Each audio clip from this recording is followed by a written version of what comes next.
Hello, Lankavatara Sutra Part 7. I switched over to the book, and I haven't done this in quite a while, so I'm a little afraid that I forgot my character voice. But we're going to pick up where we left off in Chapter 2, beginning with, hold on, I'm getting my bearings right. Beginning with Buddha. Moreover, Mahamati, if bodhisattvas wish to understand the realm of projection, in which what grasps and what is grasped are nothing but perceptions of their own minds, they should avoid social intercourse and sleep and cultivate the discipline of mindfulness during the 3 periods of the night. And they should avoid the mistaken teachings and texts, as well as the characteristics of the Shakavara and Pratyeka Buddha paths, and become versed instead in the characteristics of the projections that are perceptions of their own minds. Moreover, Mahamati, once bodhisattvas have firmly established themselves in the attributes of wisdom, they should devote themselves to the cultivation of 3 aspects of the highest Buddha knowledge. And to which 3 aspects of Buddha knowledge they should devote themselves? They are freedom from projections, the power of the views made by all the Buddhas, and the personal realization of the ultimate knowledge of Buddhas. Once their cultivation includes these, they will be able to abandon feeble-minded knowledge and reach the 8th stage of the Bodhisattva path. In the cultivation of these 3, Mahamati, freedom from projections that comes from the practices of the Sharakas and Pratyeka Buddhas and followers of other paths, the power of vows, Mahamati, come from the vows made by Buddhas of the past, and the personal realization of the ultimate knowledge of Buddhas, Mahamati, comes from remaining detached from all appearances, from obtaining the body that accompanies the samadhi of the illusionary, and from entering that place where all Buddhas dwell. Mahamati, these are the 3 aspects of Buddha knowledge. Those who perfect these 3 aspects of Buddha knowledge are able to reach the realm of personal realization of the ultimate knowledge of Buddhas. Mahamai, this is why you should devote yourself to the cultivation of the 3 aspects of Buddha knowledge. Because Mahamati was aware of the thoughts of the other bodhisattvas about how to distinguish the still teaching of Buddha knowledge, and because he was supported by the manifest power of the Tathagatas, he asked the Buddha, "Would the Bhagavan please explain how to understand the essential teaching of Buddha knowledge on the basis of which the 108 statements are to be distinguished, and on the basis of which Tathagatas arhats and fully enlightened ones explain how to distinguish the individual and shared characteristics of the imagination, the reality into which bodhisattvas enter? For by explaining how to distinguish imagined reality, we will be able to understand the essence of a self among beings and dharmas wherever we look. And by ridding ourselves of such projections by illumination of various stages, we will transcend the bliss of the meditations of Shavya, Pratyeka Buddhas and followers of other paths, and we will begin to see inconceivable realms cultivated by Tathagatas, and we will finally let go of the 5 dharmas and the modes of reality and adorn ourselves instead with the knowledge of Tathagata's dharma body, and leave behind the illusionary realms, and ascend to the Tushita and Akashata heavens of every Buddha land, where we will obtain the ever-present body of a Tathagata." The Bhagavan then told Mahamati There are followers of some paths attached to a projection of nothingness, who imagine the non-existence of rabbit horns when what causes them ends. And that is what the non-existence, ends, and that, as with the non-existence of rabbit horns, the same is true of everything else. And there are followers of other paths, Mahamahi, who distinguish each and everything in terms of elements, tendencies, particles, substances, or shapes. And having seen that there are not such things as rabbit horns, become attached to the conception that oxhorns exist. Mahamahi. Because they are given to such dualistic extremes, they do not understand what is nothing but mind, and nourish instead the projection of realms of their own conception. But such things as their body, their possessions, and the world around them are nothing but projections of sensation. Mahamadi, this is true of the existence of all things. They transcend existence and non-existence. You should not imagine such things. Mahamadi, since they transcend existence and non-existence, someone who thinks rabbit horns don't exist suffers from a misconception. They should not think that rabbit horns don't exist, because such a view would be relative. And if they were to analyze whatever does exist into the finest particles, they would not find anything there. Mahamadi, because it would be outside the realm of Buddha knowledge, you should not imagine that oxhorns exist. Mahamadi then asked the Buddha, Bhagavan, if someone imagines something as not existing, is it because they see it as not arising that they subsequently reason, since their observation doesn't result in its discrimination, that it doesn't exist? The Buddha replied, not so, Mahamati. It isn't because their observation doesn't result in its discrimination that they don't see something doesn't exist. And why not? It is because discriminations arise in dependence on something. They arise in dependence on horns. And because a discrimination arises in dependence on horns, they are said to be its cause.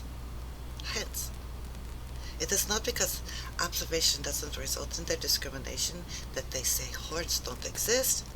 Rather, it is because they are neither separate nor not separate.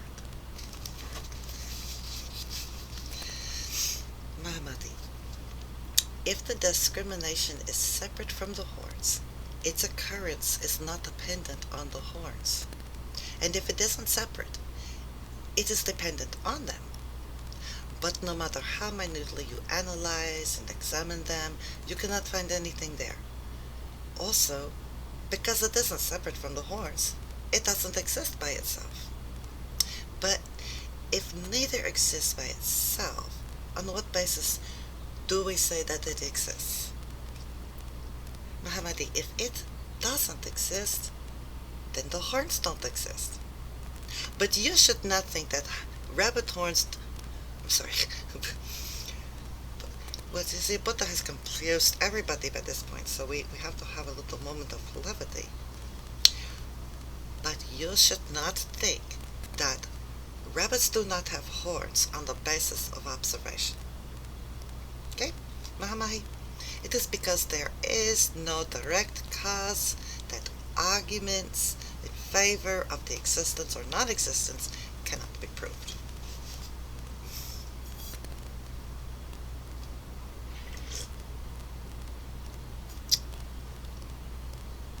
Mahamahi, there are followers of other paths who are attached to such things as form and space, as having shape and location. Although they aren't able to distinguish space, they say space exists apart from form, and they thus give rise to the projection of their separation. Mahamadi, space is form. It is part of the material elements, and form is space, Mahamati. But in order to establish the existence of which supports and which is supported, they separate space and form.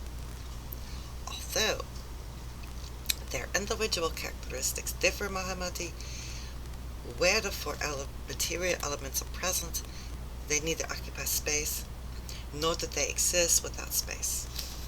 Likewise, Mahamati, oxen are observed with horns and rabbits without horns. But Mahamati, if you were to grind the ox horns into the finest particles and didn't stop analyzing those particles even for a moment, could you say they did not exist based on what you saw? Anything else you might examine would be the same. The Bhagavan then told Mahamati Bodhisattva, you should avoid projections that view rabbit horns or ox horns, space or form as separate. You and the other bodhisattvas should reflect on projections as perceptions of your own mind. And in whatever land you may find yourselves, teach bodhisattvas about the perception of their own minds. The Bhagavan then repeated the meaning of this in verse. There is no form outside of mind. Form is nourished by the mind. Body, possessions, the world, and beings, from repository consciousness all appear. Mind and will and consciousness, the five dharma and modes of reality, the purification of two kinds of no-self, these are taught by all those who teach. Long and short, isn't. From an each turn the other arises, because none isn't, the other is, because one is, the other isn't. Analyzing something into dust doesn't yield the idea of its form, but saying that it is nothing but mind doesn't please deluded people.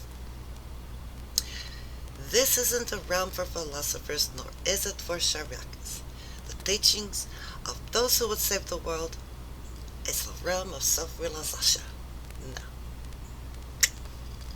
Buddha's really good at poetry.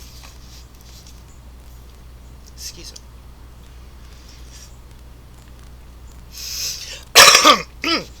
Pardon me. In order to purify the stream of perception of his own mind, Mahamati Bodhisattva once more asked the Buddha, Bhagavan, how is the stream of perception of being's mind purified? By degrees, or all at once? The Buddha told Mahatmahi, by degrees and not all at once, like a gooseberry which ripens by degrees and not all at once. Thus do Tathagatas purify the stream of perceptions of beings' minds by degrees and not all at once. Or, like a potter, who makes vessels by degrees and not all at once. Thus do Tathagatas purify the streams of perceptions of beings' minds by degrees and not all at once. Or, like the earth, which gives birth to living things by degrees and not all at once. Thus do Tathagatas purify the stream of perception of beings' minds by degrees and not all at once. Or like when people become proficient in such arts as music or writing or painting by degrees and not all at once.